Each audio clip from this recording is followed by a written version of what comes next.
Walaupun harga emas dunia terus menunjukkan tren peningkatan, permintaan terhadap produk itu kekal mendapat sambutan dalam kalangan masyarakat. Seiring permintaan pasaran, Kedai Emas Seri Semantan KESS melancarkan pembukaan 6 cawangan baru secara serentak termasuk di Kajang, Selangor. 5 lagi cawangan baru yang dibuka serentak ialah Sandakan dan Tawau, Sabah, Gua Musang, Kelantan, Dungun, Terengganu serta Bertam, Pulau Pinang.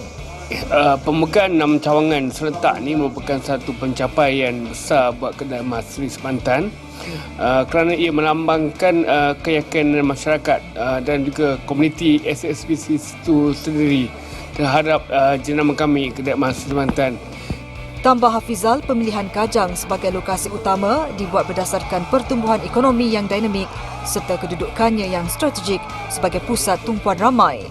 Jelasnya, selain sebagai tempat jual beli produk, setiap cawangan KESS menjadi premis yang memberi pendedahan kepada masyarakat mengenai budaya dan kepentingan menyimpan aset emas. Sekaligus, orang ramai berpeluang memahami nilai emas sebagai aset jangka panjang menerusi sesi konsultasi. 6 cawangan berkenaan juga bertujuan memudahkan masyarakat mendapatkan akses kepada produk emas. Beliau turut berharap kehadiran KESS dapat memberi impak positif kepada pertumbuhan ekonomi dan peluang kerjaya untuk komuniti setempat.